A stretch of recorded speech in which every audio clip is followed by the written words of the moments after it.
এই আমলটা আল্লাহর কাছে অধিক পবিত্র, আবার এই আমলটা তোমাদের মর্যাদা বাড়ায় দিবে। আমল একটা, উপকার তিনটা। এক নাম্বার আমলটা শ্রেষ্ঠ আমল, দুই নাম্বার আমলটা আল্লাহর কাছে পবিত্র, তিন নাম্বার আমলটা তোমাদের মর্যাদা বাড়ায় দেয়। সাহাবারা বললেন, হুজুর এটা আবার কি আমল? নবীজি বললেন, জিকিরুল্লাহ, আল্লাহর জিকির যত বেশি করবা, এক নাম্বার তোমাদের মর্যাদা প্রতিনিয়ত আল্লাহ পাক রব্বুল আলামিন বাড়িয়ে দিবেন। যারা জিকিরকারী তাদের মর্যাদা আল্লাহ বাড়াবেন, এরা আল্লাহর কাছে পবিত্র বান্দা হবে। যারা জিকিরকারী, এই জিকিরের ইবাদতটা আল্লাহর কাছে শ্রেষ্ঠ ইবাদত। এখন আপনারা আলেমরা ছাড়া অন্যরা যারা আছেন, আপনাদেরকে আমি দুইটা শব্দ শিখাবো, মন দিয়ে শুনবেন। ওয়াজে আসছেন, কিছু শিখেন। প্রথমে একটা শিখবো, এরপরে আরেকটা শিখবো। রেডি তো সবাই? মুসলিম শরীফের হাদিস, হাদিস নাম্বার 2676, 2676। আমাদের মাদ্রাসা যে কপিগুলো আছে, মাদ্রাসা যে মুসলিম শরীফটা পড়ানো হয়, এটা অনুযায়ী মোট হাদিস সংখ্যা হবে 3033টা। এই হাদিসের বর্ণনাকারী ঠান্ডা পানি, নরমাল পানি, ফ্রিজের পানি খাইলে তো ঝামেলা। 2676 নাম্বার হাদিস, সমস্যা নেই, আপনার যে কোনো কলের পানি আনেন, সমস্যা নেই। তো 2676 নাম্বার হাদিসের বর্ণনা, আবু হুরায়রা রাদিয়াল্লাহু তাআলা আনহু বর্ণনা। এই হাদিসের মধ্যে আসছে, রাসূল আকরাম সাল্লাল্লাহু আলাইহি সাল্লাম একদিন সফর করতেছিলেন, মক্কার পথ ধরে মক্কার দিকে রওনা করলেন। মন দিয়ে বুঝেন। বাইনামা রাসূলুল্লাহ সাল্লাল্লাহু আলাইহি ওয়াসাল্লাম ইয়াসিরু ফি তরিকিহি ইলা মক্কা, নবীজি সাল্লাল্লাহু আলাইহি ওয়াসাল্লাম মক্কার পথ ধরে মক্কার দিকে চলতে লাগলেন। ফামাররা আলা জাবালিন, ফামাররা আলা জাবালিন ইকালু লাহু জুমদান, আল্লাহ নবী একটা পাহাড়ের পাশ দিয়ে অতিক্রম করলেন। এই পাহাড়টার নাম হলো জুমদান। নবীজি বললেন, হাদা জুমদান, এটা হলো জুমদান নামক পাহাড়। এরপরে আল্লাহ নবী বললেন, এখন মুখস্থ করবেন। নবীজি বললেন, সাবাকাল মুফাররিদুনা, সাবাকাল মুফাররিদুনা। নবীজি বললেন, মুফাররিদুনরা অগ্রগামী হয়ে গিয়েছে। বলেন মুফাররিদুন, সবাই বলেন মুফাররিদুন। ওলামায়ে কেরাম দরকার নাই বলা, আপনারা জানেন। অন্যরা যারা আছেন তারা শিখতে হবে। বলেন তো মুফাররিদুন। আচ্ছা, আপনারা যারা আছেন মুফাররিদুন কারে কয় জানেন? এই পাশ থেকে কয়েকজন কইছে না, আপনারা জানেন না মুফাররিদুন কারে কয় জানেন? সাহাবারাও জানে না, তা আপনারা কেমনে জানেন? প্রথমে আমি ভাবছিলাম আপনারা অনেকে জানেন, আগে টেনশনে পড়ে আছি। ইন্নালিল্লাহ, সাহাবারাও যেটা জানে না, এরা এটা জানে, তবে বিশাল বড় ব্যাপার। সাহাবারা প্রশ্ন করলেন, ওয়াল মুফাররিদুন ইয়া রাসূলুল্লাহ, মুফাররিদুন আবার কি জিনিস আল্লাহ নবী আপনার কাছে জানতে চাই। নবীজি জবাব দিলেন, আয-যাকিরুনাল্লাহ কাসীরা ওয়াজ-যাকিরাত, দুনিয়ার মধ্যে যারা বেশি বেশি আল্লাহর জিকির করে, এই মানুষগুলা মুফাররিদুন, কিয়ামতের ময়দানে অগ্রগামী হয়ে আল্লাহর জান্নাতের দিকে তারা রওনা করবে। তাহলে এদের কি বলা হয়? মুফাররিদুন। এবার আরেকটা শিখবেন, বলেন মুফরিদুন। আগেরটা কি ছিল? আর এখন একটা মুফরিদুন। তিরমিজি শরীফ হাদিস নাম্বার 3596 নাম্বার হাদিস। এই হাদিসের মধ্যে আছে, ক্বালা রাসূলুল্লাহ সাল্লাল্লাহু আলাইহি ওয়াসাল্লাম, আল্লাহ নবী বলেন, সাবাকাল মুফরিদুনা, সাবাকাল মুফরিদুনা, হালকা পাতলা মানুষগুলা অগ্রগামী হয়ে গিয়েছে, হালকা পাতলা মানুষগুলা অগ্রগামী হয়ে গিয়েছে।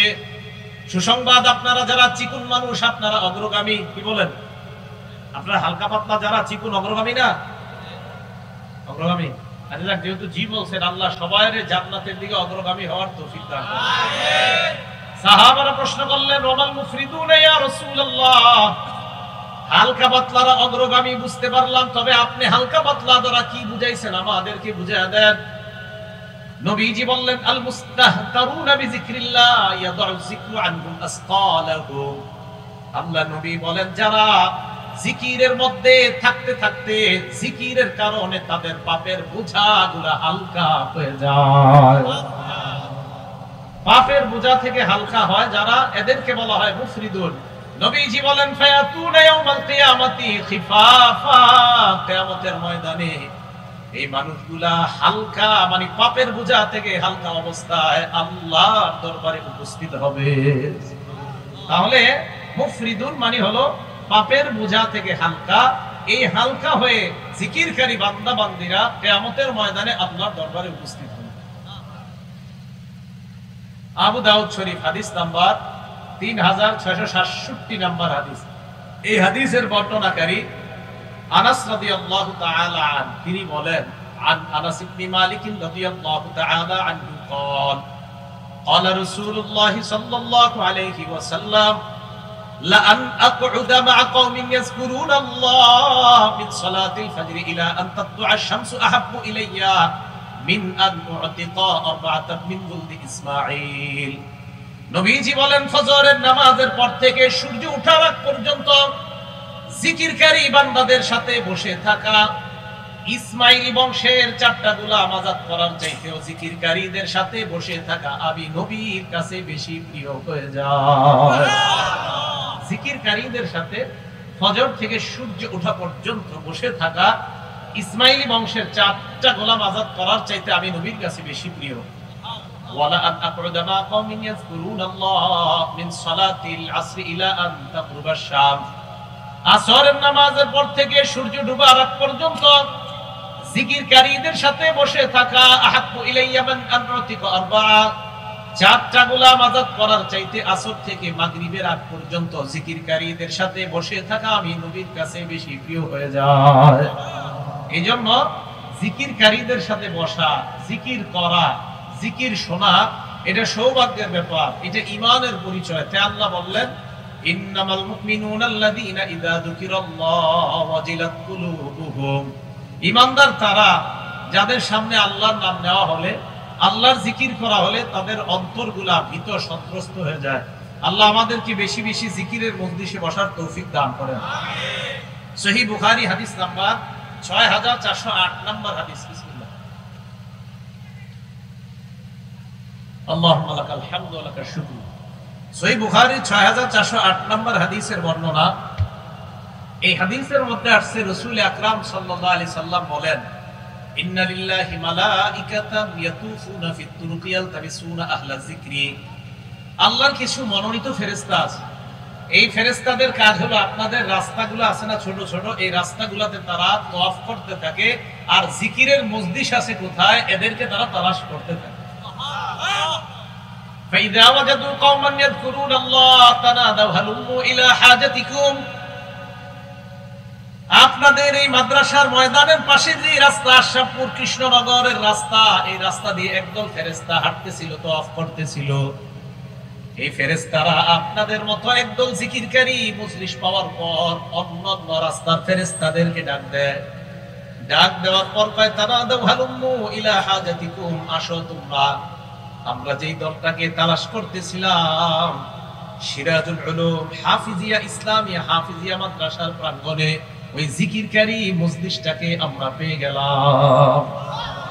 অন্যান্য রাস্তার ফেরেশতারা এই রাস্তার ফেরেশতাদের সাথে একত্রিত হয়, ফায়াহুফুনাহুম বিআজনিহাতিহিম ইলাস সামাঈদ দুনিয়া। এই ফেরেশতারা পুরো মজলিসটাকে বেষ্টন করে একজনের কাঁধের উপর আরেকজন, এইভাবে ফেরেশতাদের গোল আকৃতির একটা সারি আল্লাহর আসমান পর্যন্ত পৌঁছে যায়। ফায়াসআলুহুম রাব্বুহুম ওয়া হুয়া আ'লামু বিহিম। আল্লাহ আমাদের ব্যাপারে জানে, এরপরেও প্রশ্ন করে, মাযা ইয়াকুলু ইবাদি, আমার বান্দারা কি বলে? ফেরেশতারা বলে, ইউসাব্বিহুনাকা ওয়া ইউমাজ্জিদুনাকা ওয়া ইউকাব্বিরুনাকা ওয়া ইয়াহমাদুনাক। তারা মাঝে মাঝে সুবহানাল্লাহ বলে, বলেননি? মাঝে মাঝে আলহামদুলিল্লাহ বলে, বলেন না? মাঝে মাঝে আল্লাহু আকবার বলে, মাঝে মাঝে আপনার প্রশংসা করে। আল্লাহ বলেন, হাল রাউনি, আমার বান্দারা আমাকে দেখছে না? মাবুদ দেখে নাই। আল্লাহ বলেন, কাইফা লাউ রাউনি, যদি দেখতো তাহলে কি করত? ফেরেশতারা জবাব দেয়, লাউ আন্নাহুম রাউকা কানু আশাদ্দা লাকা ইবাদা ওয়া আশাদ্দা লাকা তামজিদান ওয়া তাহমিদান ওয়া আকসারা লাকা তাসবিহা। আপনাকে যদি দেখতো আরো বেশি বেশি আপনার তাসবিহ পাঠ করত, আরো বেশি বেশি আপনার প্রশংসা করত।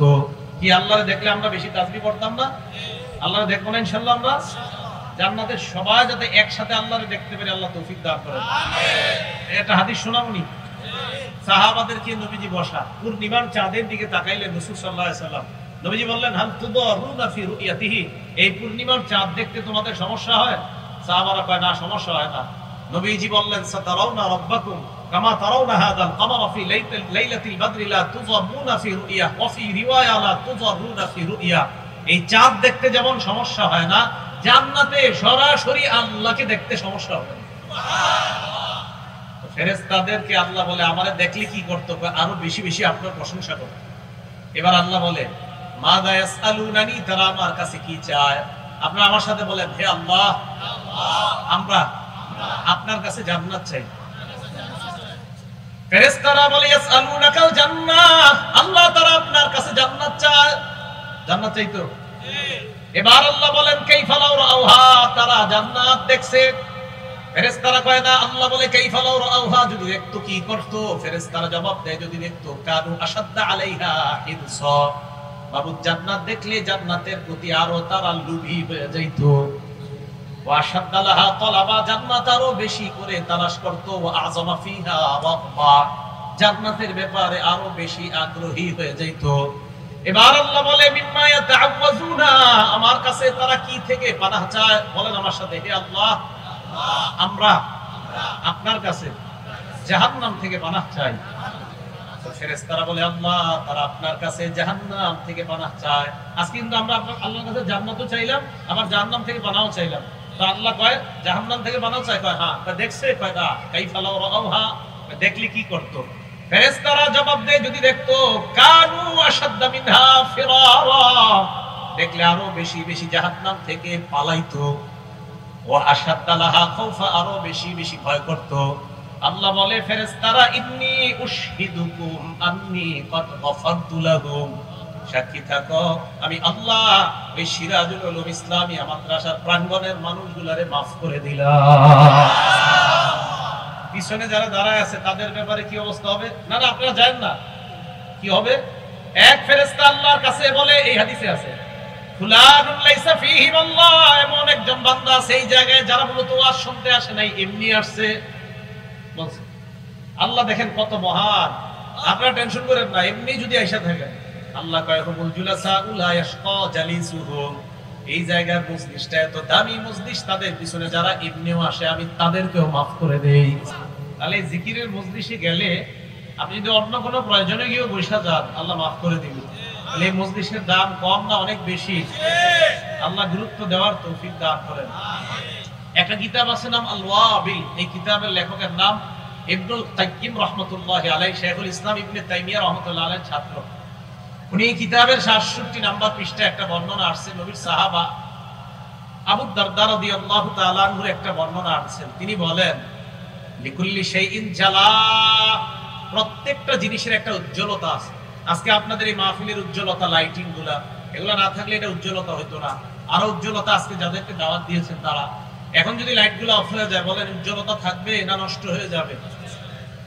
আবু দারদা বলেন লিকুল্লি শাইইন জালা, প্রত্যেকটা জিনিসের একটা উজ্জ্বলতা আছে। ওয়া জালাউল কুলুবি যিকরুল্লাহ, অন্তরের উজ্জ্বলতা হলো আল্লাহর জিকির করা। যারা বেশি বেশি আল্লাহর জিকির করবে তাদের অন্তর আল্লাহ উজ্জ্বল বানায় দিবেন। এত কি কাজ আপনাদের? সারাক্ষণ সময় নষ্ট করা। দোকানে চা খাইতে বসলেন তো সময় নষ্ট, আরে চা পান করেন ওই সময় আপনি এক চুমুক দেন, বাস পরে জিকির করেন। কি বলবো আপনারা, সব মজলিসে শুধু অনর্থক কথা। এই অনর্থক কথা অনেকগুলো কারণের একটা গজবের মোবাইল, এটাও আছে, এটা নিয়েও কথা। আবার মোবাইলের দিকে তাকাইলে সময় নষ্ট। এত সময় কোথায় আপনাদের? আবু হুরায়রা রাদিয়াল্লাহু তাআলা আনহু গাছ লাগাইতেছে, গাছ গাছ রাসূল পাশ দিয়ে যাইতেছে। আল্লাহ নবী বললেন মাল্লাযী তাগিসু ইয়া আবা হুরায়রা, আবু হুরায়রা তুমি কি লাগাও? আবু হুরায়রা কয় হুজুর একটা গাছের চারা লাগাই। নবীজি বলেন আলা আদুল্লুকা আলা কিরাসিন, আমি কি তোমাকে খায়রিল লাকা মিন হাদা, এই চারার চাইতে উত্তম কোন চারার কথা বলবো কিনা? বলবো? দুনিয়ার গাছের চাইতে উত্তম গাছের কথা বলবো? আবু হুরায়রাকে নবীজি বলছে আমি কি বলবো? রাসূল আকরাম সাল্লাল্লাহু আলাইহি সাল্লাম বললেন শোনো তুমি বলো। এখন আপনারা বলেন সুবহানাল্লাহ, আলহামদুলিল্লাহ, লা ইলাহা ইল্লাল্লাহ, আল্লাহু আকবার। এই যে যারা আমরা চারবার বললাম, আবু হুরায়রাকে আল্লাহ নবী বলাইলেন আর বললেন আবু হুরায়রা তুরাসুলাকা বিকুল্লি ওয়াহিদাতিন শাজারাতুন ফিল জান্নাহ, তুমি চারটা বাক্য বললা, প্রত্যেকটার বিনিময়ে জান্নাতে তোমার জন্য এক একটা গাছের চারা রোপণ করা হয়ে যায়। এত কিসের সময় নষ্ট করা? বাসে বসে রয়েছেন, ঢাকা যাইতেছেন, সময় নষ্ট করেন না। সুবহানাল্লাহ, আলহামদুলিল্লাহ, লা ইলাহা ইল্লাল্লাহ, আল্লাহু আকবার বলেন। জিকির করব তো ইনশাআল্লাহ। এখন কথা হলো জিকির আমরা কেন করব? সূরা আহজাবের 41 এবং 42 নম্বর আয়াত আল্লাহ বলেন, ইয়া আইয়ুহাল্লাযীনা আমানু যকুরুল্লাহা যিকরান কাসীরা। হে ঈমানদারগণ, তোমরা বেশি বেশি আল্লাহর জিকির করো। ওয়াসাব্বিহুহু বুকরাতাও ওয়া আসীলা, সকাল সন্ধ্যায় আল্লাহর তাসবিহ পাঠ করো। এইজন্য আমরা জিকির করব যে আল্লাহ পাক রব্বুল আলামিনের হুকুম, তাই আমরা জিকির করব। তিরমিজি শরীফের একটা হাদিস শোনাবো আপনাদেরকে। শোনানোর আগে আমার সাথে ইখলাসের সাথে, আমিও ওনার দিকে তাকাবো না, উনিও আমার দিকে তাকাবে না, ওনার দিকে আমি তাকাবো না, উনিও আমার, প্রত্যেকে নিজে আল্লাহরে দেখানোর জন্য, পাশের কাউকে দেখানোর জন্য না, একদম সবাই আল্লাহকে দেখানোর জন্য একবার বলবেন, আমিও বলবো, আপনারাও। বাকি আপনাদের প্রত্যেকের চাহিদা হলো যে আমি আল্লাহরে দেখানোর জন্য বলতেছি। বলবেন তো ইনশাআল্লাহ? বলেন আমার সাথে, লা ইলাহা ইল্লাল্লাহ। না না, হয় না, আমারটা হয় না ইখলাসের সাথে মনে হচ্ছে। আবার ইখলাসের সাথে, লা ইলাহা ইল্লাল্লাহ। বলছেন না? আচ্ছা, এবার হাদিস শুনুন। তিরমিজি শরীফের 3590 নম্বর হাদিস। ক্বালা রাসূলুল্লাহ সাল্লাল্লাহু আলাইহি ওয়াসাল্লাম, আল্লাহ নবী বলেন, মা ক্বালা আব্দুল্লাহ ইলাহা ইল্লাল্লাহ আত্তু মুখলিসান। নবীজি বলেন, কোন বান্দা যদি একবার ইখলাসের সাথে পড়ে লা ইলাহা ইল্লাল্লাহ, ইল্লা ফুতিহাত লাহু আবওয়াবুস সামা হাত্তা তুজিয়া ইলাল আরশ। আমরা যারা ইখলাসের সাথে একবার লা ইলাহা ইল্লাল্লাহ পড়লাম, নবীজি বলেন আসমানের সবগুলা দরজা খুলে দেওয়া হয়েছে, তোমার লা ইলাহা ইল্লাল্লাহ যেন আরশ পর্যন্ত পৌঁছে যায়। শুধু একবার।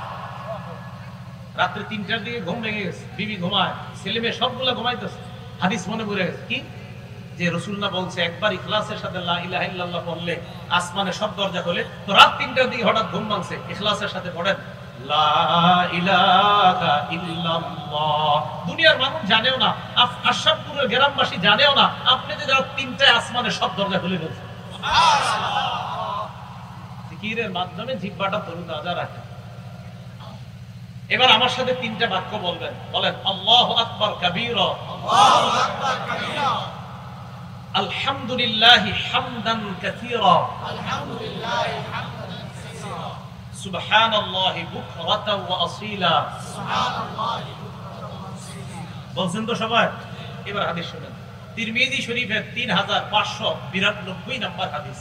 ক্বালা রাসূলুল্লাহ সাল্লাল্লাহু আলাইহি ওয়াসাল্লাম, নবীজি সাহাবা আব্দুল্লাহ ইবনে ওমর বলেন, বাইনামা নাহনু নুসাল্লি মা রাসূলিল্লাহ সাল্লাল্লাহু আলাইহি ওয়াসাল্লাম, একবার আমরা আল্লাহ নবীর সাথে নামাজ আদায় করতেছিলাম। فقال رجل من القوم الله اكبر كبيرا والحمد لله حمدا كثيرا وسبحان الله بكرة واصيلا। এক ব্যক্তি বলে উঠল, আল্লাহ একমাত্র বড়, সমস্ত প্রশংসা আল্লাহর, সকাল সন্ধ্যা তাসবিহ পাঠ করি আল্লাহ। এগুলো হলো অর্থ। নবীজি বললেন, মানিল কাইলু কালিমাতান কাযা ওয়া কাযা।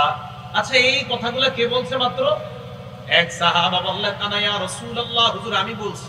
নবীজি বললেন, আজিবতুলাহা, তুমি যেই বাক্যগুলো বললা, তোমার বাক্য শুনে আমি নবী আশ্চর্য হয়ে গেলাম। কেন আশ্চর্য হইলাম জানোনি? তুমি 3 বাক্য বললা, আমি তাকায় দেখলাম ফুতিহাত লাহা আবওয়াবুস সামা, তোমার এই 3 বাক্য আরশে পৌঁছার জন্য আল্লাহর আসমানের সবগুলা দরজা খুলে দেওয়া হয়েছে। সময়গুলা কাজে লাগান, গীবত শিকায়ত করেন না।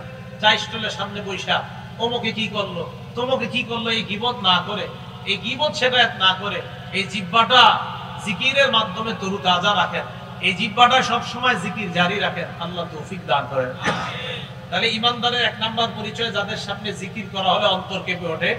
এই জিকিরের অনেকগুলা ফাজাইল জানলাম। 2 নাম্বার, আমরা কেন করব? আল্লাহর হুকুম।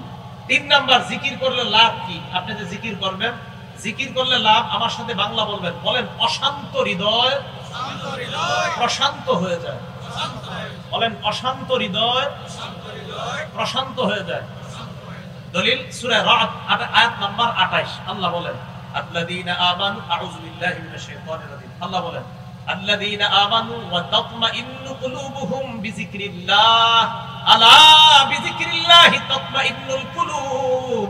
আল্লাহ বলে শোনো তোমরা জিকিরের মাধ্যমে হৃদয় প্রশান্ত হয়ে যায়। তাহলে অশান্ত হৃদয় প্রশান্ত হয় জিকিরের মাধ্যমে। আলেমরা ছাড়া অন্যরা একটু বলবেন, বলেন তো জিকিরের মাধ্যমে কি হয়? অশান্ত হৃদয় প্রশান্ত হয়ে যায়। মাশাআল্লাহ, জিকিরের মাধ্যমে কি হয়? অশান্ত হৃদয় প্রশান্ত। এখন কথা, হুজুর অশান্ত হৃদয় প্রশান্ত হইলে কি লাভ? প্রথমে জিকিরের ফজিলত জানলাম, এরপরে জানলাম জিকির কেন করব, 3 নাম্বার জানলাম জিকিরের কারণে অশান্ত হৃদয় প্রশান্ত হয়। 4 নাম্বার, অশান্ত হৃদয় প্রশান্ত হইলে কি লাভ? উত্তর, মরণের সময় ফেরেশতা ওই প্রশান্ত হৃদয় ওয়ালাকে জান্নাতের দিকে স্বাগত জানাইতে জানাইতে নিয়ে যায়। দলিল সূরা ফাজরের 27 থেকে 30 নাম্বার আয়াত। আল্লাহ বলেন আউযু বিল্লাহি মিনাশ শাইতানির রাজীম ইয়া আইয়াতুহান নাফসুল মুতমাইন্না। হে প্রশান্ত নফসের অধিকারী, প্রশান্ত হৃদয়ের অধিকারী বান্দা, ইরজিই ইলা রাব্বিকি রাদিয়াতাম মারদিয়া। তুমি তোমার রবের দিকে প্রত্যাবর্তন করো সন্তুষ্ট চিত্তে এবং সন্তুষ্ট ভাজন হয়ে। এমন অবস্থায় তুমি আল্লাহর দিকে রওনা হও, তুমি আল্লাহর প্রতি সন্তুষ্ট, আল্লাহ তোমার প্রতি সন্তুষ্ট। তোমার প্রতি আল্লাহ সন্তুষ্ট, আল্লাহ তোমার প্রতি সন্তুষ্ট। তাহলে রাসূল আকরাম সাল্লাল্লাহু আলাইহি ওয়াসাল্লাম ওনার এক সাহাবার সাথে বসা, আবু বকর সিদ্দিক রাদিয়াল্লাহু তাআলা আনহুর সাথে বসা। আচ্ছা, আগে আয়াতটা শুনেন যে আল্লাহ তোমার প্রতি সন্তুষ্ট, তুমিও আল্লাহর প্রতি সন্তুষ্ট, এমন অবস্থায় রওনা করলাম। এরপরে কয় ফাদখুলি ফি ইবাদি, আমার বান্দাদের অন্তর্ভুক্ত হও, ওয়াদখুলি জান্নাতি, এবং জান্নাতে প্রবেশ করো। এখন দেখেন এই আয়াতের ব্যাপারে একটা হাদিস শোনাবনি। আদ-দুররুল মানসুর একটা কিতাব আছে, এই কিতাবের 8 নাম্বার খণ্ড 513 নাম্বার পৃষ্ঠা। عن سعيد بن جبير رضي الله تعالى عنه قال قرأت عند النبي صلى الله عليه وسلم يا أيتها النفس المطمئنة। আমি আল্লাহ নবীর সামনে সূরা ফাজরের 27 থেকে 30 নাম্বার আয়াত পর্যন্ত তেলাওয়াত করলাম। আবু বকর সিদ্দিক নবীর পাশে বসা। আবু বকর সিদ্দিক রাদিয়াল্লাহু তাআলা আনহু বললেন ইন্না হাযা হাসান, এটা তো অনেক চমৎকার কথা। আল্লাহ নবী আবু বকরের দিকে তাকায় বললেন আবু বকর আলা ইন্নাল মালাকা সায়াকুলু লাকা ইনদাল মাউত। হে আবু বকর, এই কথাগুলা ফেরেশতা তোমার মরণের সময় তোমাকে বলতে বলতে দুনিয়া থেকে নিয়ে যাবে। আবু বকর, আমার আশা ফেরেশতা তোমাকে এই আয়াতগুলো বলতে বলতে নিয়ে যাবে। আব্দুল্লাহ ইবনে আব্বাস রাদিয়াল্লাহু তাআলা আনহুমা, নবীর সাহাবা, উনি যখন মারা যায়, সিয়ারু আলামিন নুবালা কিতাবের নাম 3 নাম্বার খণ্ড 358 নাম্বার পৃষ্ঠা। মাতা ইবনে আব্বাস রাদিয়াল্লাহু তাআলা আনহুমা বিত-তায়েফ। আব্দুল্লাহ ইবনে আব্বাস তায়েফে মারা গেছে রাদিয়াল্লাহু আনহুমা। মারা যাওয়ার পর যা আতাইরুল লাম ইউরা আলা খিলকাতিহি, একটা পাখি আসছে, এই জাতীয় পাখি আগে কখনো দুনিয়াতে দেখা যায়নি। তো পাখি আসার পর লাশটা যেই খাটের মধ্যে রাখা, ফাদাখালা নাশা, পাখিটা ওই লাশের ভিতরে ঢুকে গেছে। সবাই খালি তাকায় রয়েছে যে পাখিটা বের হয় কখন দেখবো। পাখি আর বের হয় না, জানাজা হয়ে গেছে, লাশ দাফন হয়ে গেছে, মাটি দেওয়া হয়ে গেছে, পাখি বের হয় না। লাম ইউরা খারিজা মিনহু, পাখি বের হতে দেখা যায় না। তো সাহাবারা বলে আমরা যখন কবরের পাশে দাঁড়াই রয়েছি, হঠাৎ একটা আওয়াজ শুনতেছি, কে যেন সূরা ফজরের 27 থেকে 30 নাম্বার আয়াত তেলাওয়াত করতেছে। এখন শুনেন কি, লাম ইউরা মান তালা হাদিহিল আয়াত, আয়াত শুনতেছি, চারদিকে তাকাই দিছি, কিন্তু কাউকে দেখা যাচ্ছে না আয়াত কে তেলাওয়াত করে। এইজন্য আমার আপনার মরণটা যদি এমন হইতো যে মরণের সময় ফেরেশতা আমার আপনার কানে কানে বলে বলে নিয়ে যাচ্ছে, হে প্রশান্ত হৃদয়, চলো চলো রবের দিকে চলো, তিনিও সন্তুষ্ট তোমার প্রতি, তুমিও সন্তুষ্ট। আল্লাহ আমাদের সকলকে এই প্রশান্ত হৃদয়ওয়ালা মুমিন হওয়ার তৌফিক দান। আল ওয়াবিল কিতাবের নাম, এই কিতাবের 71 নম্বর পৃষ্ঠা। ইবনে তাইমিয়া রাহমাতুল্লাহ আলাইহির ছাত্র ইবনে কাইয়িম রাহমাতুল্লাহ আলাইহি লেখেন যে ইবনে তাইমিয়া রাহমাতুল্লাহ আলাইহি বলেন, বিসমিল্লাহ, আয-যিকরু লিল কলব মিসকুল মাই বিসলিস সামা। মাছের জন্য পানি যেমন জরুরি, অন্তরের জন্য জিকির তেমন জরুরি। ইবনে তাইমিয়া বলে দুনিয়ার মানুষ শোনো, কাইফা ইয়াকুনু হালুস সামাক ইযা ফাকাদাল মা। পানি যদি শুকিয়ে যায় তাহলে বলো তো দুনিয়ার মাছগুলোর কি অবস্থা হবে? বলেন আপনারা, নদীর, সমুদ্রের, পুকুরের পানি শুকিয়ে গেলে মাছ বাঁচবে না মরবে? জিকির না থাকলে অন্তর মরে যাবে। তাই জিকির যত বেশি হবে অন্তর তত জিন্দা হয়ে যাবে। আল্লাহ পাক বেশি বেশি জিকির করার তৌফিক দান করেন। তাহলে এক নাম্বার ইমানদারের পরিচয়, যার সামনে জিকির করা হলে ওই ব্যক্তির অন্তর প্রকম্পিত হয়ে যায়। আল্লাহ জিকিরকারী বান্দাদের অন্তর্ভুক্ত হওয়ার তৌফিক দান করেন। দুই নাম্বার, ওয়াইদা তুলিয়াত আলাইহিম আয়াতুহু যাদাতহুম ঈমানা, যাদের সামনে কোরআন তেলাওয়াত করা হলে ওই কোরআন তেলাওয়াত তাদের ঈমান বৃদ্ধি করে দেয়। কোরআন তেলাওয়াত করেননি আপনারা? হ্যাঁ, দেখছেন জি এর আওয়াজ কত ছোট। কোরআন তেলাওয়াত করেন? জি। তো হুজুররা কইছে জি, এরা তো করেই, এরা তো নামাজে নামাজে করে। আপনারা 21 পারা শুরু পৃষ্ঠা, উতলু মা উহিয়া ইলাইকা মিনাল কিতাব, তেলাওয়াত করেন। আপনি তেলাওয়াত করেন। বুখারী শরীফের 5427 নাম্বার হাদিস, ক্বালা রাসূলুল্লাহ সাল্লাল্লাহু আলাইহি ওয়াসাল্লাম, আল্লাহ নবী বলেন, মাসালুল মুমিনিল্লাযী ইয়াকরাউল কুরআন, যে ইমানদার কোরআন পড়ে, কামাসালিল উত্রুজা, ওই ইমানদারের দৃষ্টান্ত হলো কমলা লেবুর মতো। কার মতো? আসলে উত্রুজা মানে যদিও কমলা লেবু, কিন্তু কমলা লেবু না, দেখতে কমলার লেবুর মতো, আসলে কমলা লেবু না। সম্ভবত আমাদের বাংলাদেশে এটা পাওয়া যায় না এই ফলটা, উত্রুজা। এই উত্তরুজ্জা সম্ভবত আরবে পাওয়া যায় নিশ্চিত, বাকি আমাদের দেশে সম্ভবত এটা পাওয়া যায় না। বাকি কদমতলি, বাদামতলি, ঢাকার ওই জায়গায় খোঁজ দিলে পাওয়া যেতে পারে যে উত্তরুজ্জা, যেটা কমলা লেবুর মতো দেখতে কিন্তু কমলা লেবু না। এই ফলটার স্বাদ বড় চমৎকার, ঘ্রাণ বড় চমৎকার। যে ইমানদার কোরআন তেলাওয়াত করে, ওই ইমানদারের ঈমানের স্বাদ এবং ঘ্রাণ আল্লাহর কাছে পৌঁছে যায়। স্বাদও থাকে, ঘ্রাণও থাকে। ওয়ামাসালুল মুমিনিল্লাযী লা ইয়াকরাউল কুরআন, যে ইমানদার কোরআন তেলাওয়াত করে না, কামাসালিত তামরা, ওই ইমানদারের দৃষ্টান্ত হলো খেজুরের মতো। লাইসা লাহা রিহুন, খেজুরের কোনো ঘ্রাণ নাই, তবে স্বাদ আছে। ঈমানের কারণে তার স্বাদ আছে, কিন্তু তেলাওয়াত না করার কারণে তার কোনো ঘ্রাণ নাই। 3 নাম্বার, মাসালুল মুনাফিকিল্লাযী ইয়াকরাউল কুরআন কামাসালির রাইহানা, যে মুনাফিক কোরআন পড়ে তার দৃষ্টান্ত হলো ফুলের মতো। মুনাফিকের দৃষ্টান্ত, কোরআন পড়ে ফুলের মতো, ঘ্রাণ আছে, ফুলের মতো ঘ্রাণ আছে, কিন্তু ফুলের মিষ্টি নাই, কারণ ঈমান নাই।